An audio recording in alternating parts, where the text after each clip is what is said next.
안녕하세요. 아침TV 하경숙입니다.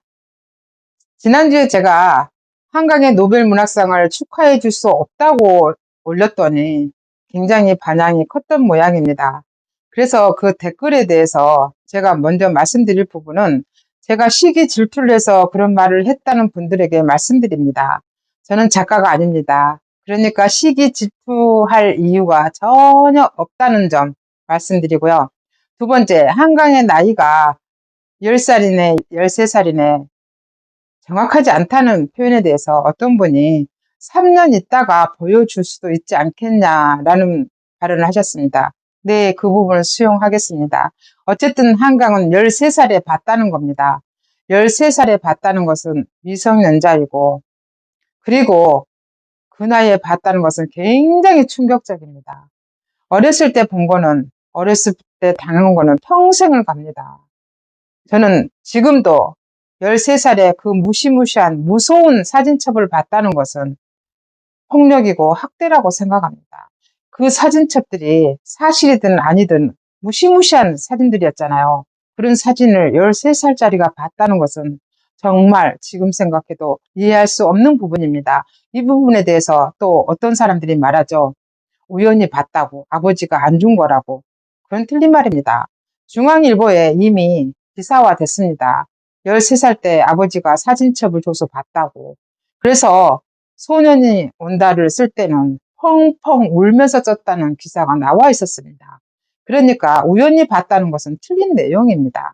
오늘은 어떻게 한강이 노벨 문학상을 받을 수 있었을까요? 우리 모두 생각해 보았으면 합니다. 노벨 문학상이라 하면 우리 국민 모두 축하해야 된다는 말도 맞는 말입니다.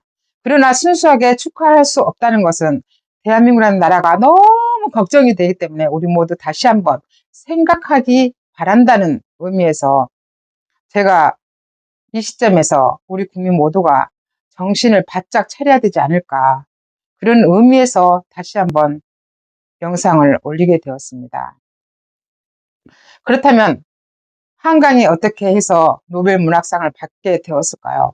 스웨덴 할리모는 한강의 작품은 역사적 트라우마에 맞서고 인간 삶의 연약함을 폭로하는 강렬한 시적 산문이며 작품에서 역사적 트라우마와 보이지 않는 규칙에 맞서며 작품마다 인간 삶의 연약함을 드러낸다. 또 육체와 영혼, 산자와 죽은 자 사이의 연결에 대한 독특한 인식을 갖고 있으며 시적이고 실험적인 스타일로 현대 산문의 혁신가가 되었다라고 선정 이유를 밝혔는데요. 황석영도 인물열도 아니었다는 기사도 보았는데 한강의 글은 그렇게 산문적이고 시적이고 대단한 글솜씨였을까요? 그렇다면 원서보다는 번역이 엄청나게 잘 됐다는 이야기가 될 것입니다.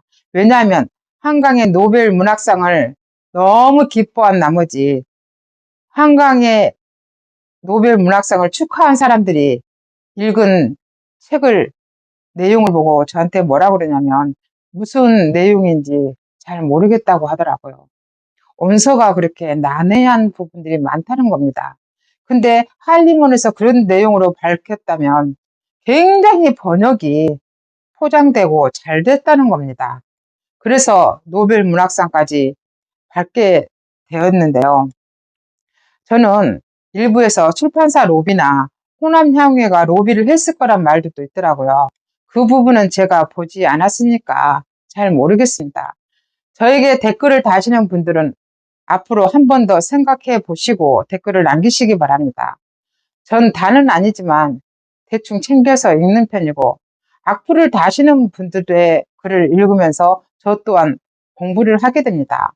이번 영상은 그분들을 위한 영상이기도 합니다. 저도 처음에는 노벨상을 받았다고 하길래 굉장히 기뻤습니다. 정말 축하해주고 싶었습니다. 그리고 영상도 찍었습니다. 근데 영상을 찍으면서 자료를 찾는 과정에서 그 책들이 대부분 광주 사태, 4.3 사태, 페미니즘 등을 다루고 있더라고요. 그래서 그러면서 제가 깜짝 놀랐습니다. 그러면서 내용을 제가 더 살펴보게 되었고, 일부 사람들이 중국이나 일본이 아니고 왜 한국이 받았냐, 그런 내용도 있길래 아니 이건 또 뭔 소리요, 저는 이런 생각까지 하게 되었다는 겁니다. 경기도는 한강의 채식주의를 위해서적으로 지정했다는 거, 책을 읽었든 안 읽었든 그 책의 내용이 무슨 내용인지는 다들 아실 것입니다. 그런데 노벨 문학상까지 받은 이 책을 어떻게 유해서적으로 할 수 있겠냐. 그러면서도 엄청난 비난이 쏟아지더라고요. 그럼 묻겠습니다. 니들은 채식주의란 책을 니들 자식한테 읽으라고 권할 수 있어? 정말 그럴 수 있다면 니 정신도 정상은 아닌겨. 저는 그렇게 생각합니다. 노벨 문학상을 받았다고 해서 모든 책이 다 양서는 아닌 것입니다. 그러면 이번에 제가 어떤 걸 알게 되었냐면요. 노벨상은 작품에 주지 않고 사람에게 준다는 걸 알게 되었습니다. 저도 몰랐는데 노벨상은 작품에 주지 않고 사람한테 준다는 걸 알게 되었습니다. 언론인들하고 얘기를 하다 보니까 그 언론인들도 자기도 이번에 알았대요. 노벨 문학상은 사람한테 주는 거래요. 작품한테 주지 않고. 그러니까 한강의 저서들이 다 노벨 문학상을 받은 겁니다. 그러니까 제가 그거를 들으면서 나름 조사한 내용을 말씀드려야겠다. 그리고 댓글을 보면서 제가 조사를 하게 되었다는 점 다시 한번 말씀을 드립니다. 그러려면 먼저 여러분 스웨덴이란 나라가 어떤 나라인지 살펴보겠습니다. 스웨덴은 200년 동안 중립국이었습니다. 그러다가 좌파에 의해 계속 정권을 유지하다가 스웨덴 국민들이 깨어나기 시작했습니다. 스웨덴은 페미니즘과 PC 운동가들에 의해서 장악이 되다 보니까 나라가 엉망이 되어갔습니다. 페미니즘은 여성들이 남성 혐오적인 것만 되는 줄 알았는데 이제는 남성 페미로까지 확대되어 가고 있는데 그 예로 남성 페미의 한 단체이기도 한 맨이라는 단체가 있는데요. 그 프로젝트 매니저가 뭐라고 했냐면 여러 활동을 하고 있지만 본업은 아버지다 라고 자신을 소개했습니다. 자신은 딸과 함께하는 시간을 늘리기 위해서 업무 시간을 줄였는데 여자친구는 종일 근무를 하고 있는데 한마디로 스웨덴은 전업주부가 없다는 겁니다. 스웨덴은 결혼 여부와 상관없이 동반자의 권리를 인정한다고 했습니다.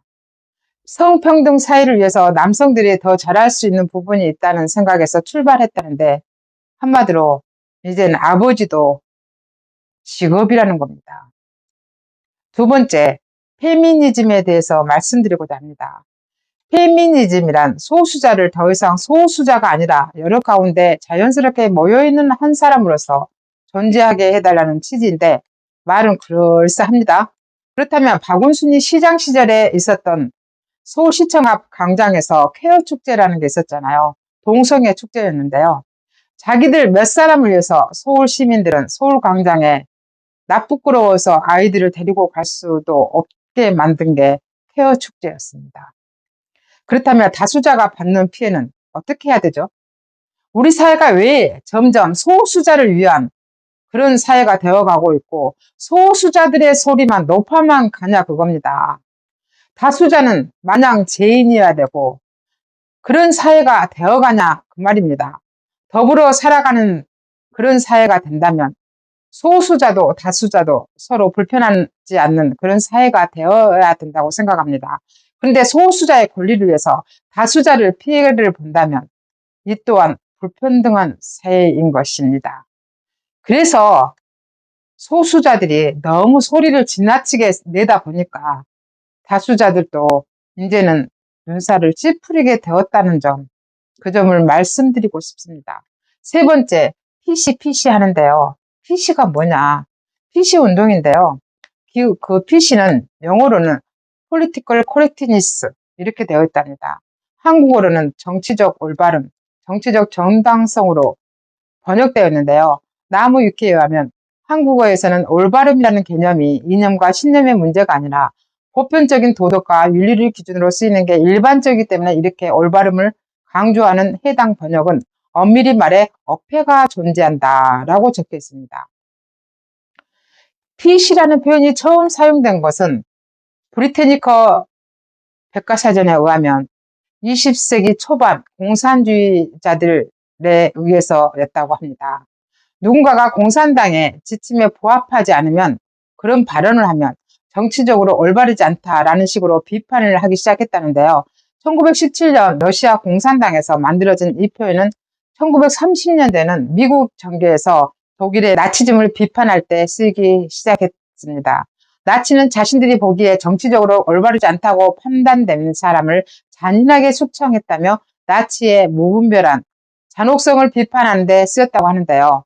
다시 말해서 20세기 초반까지만 하더라도 정치적으로 올바르지 않다는 표현은 공산주의나 나치즘처럼 극단적인 사상에 젖은 이들이 반대파를 숙청하는 데 쓰이는 수사였다. 그 말입니다. 북한에서 당성이나 계급성 같은 말이 쓰이는 방식과 다를 바 없으며 현대 북한에서 동무는 반동이야? 이렇게 말하면 그 반동이 PC라 그겁니다. PC의 의미는 다문화주의, 생태주의, 여성주의 등 여러 이념을 통틀어 가리키는 총칭으로 확장되어 오늘날에 이르고 있습니다.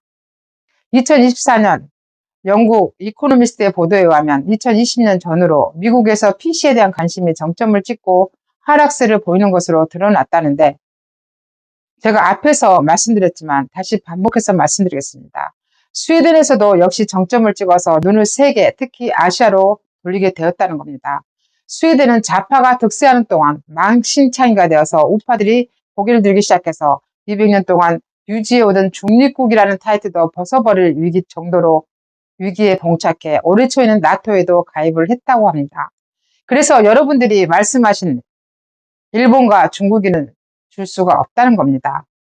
중국은 공산주의에서 뚫고 들어갈 수가 없고, 일본은 보수주의가 너무 강해서 뚫고 들어갈 수가 없는데, 한국은 거의 절반이 작용화되어 있는 데다가 한류 바람이 너무 거세서 딱 맞아 떨어진 겁니다. 그래서 페미와 피시들이 장악하고 있는 할리몬이 볼 때 거기에 딱 맞는, 자기 입맛에 딱 맞는 것이 한강의 책들인 것입니다. 그래서 이문열도 황석영도 해당이 안 되는 것입니다.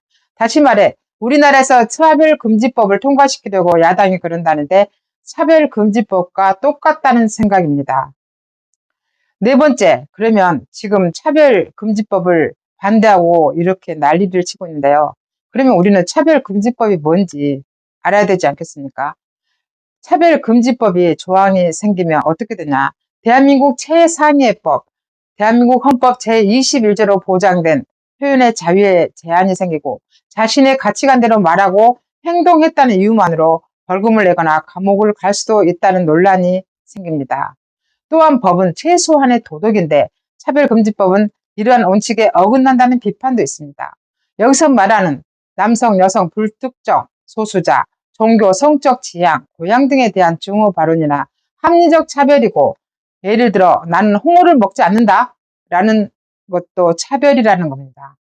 증오 발언 차별에 대한 모성의 논란의 예시 중 하나로 상대방이 양성애자라는 이유로 연애나 결혼하기를 꺼려한다면, 싫어한다면 성소수자, 혐오자가 되고, 파트너가 트랜스젠더라는 이유로 섹스하기를 싫어하면 혐오자라는 낙인이 찍히게 됩니다.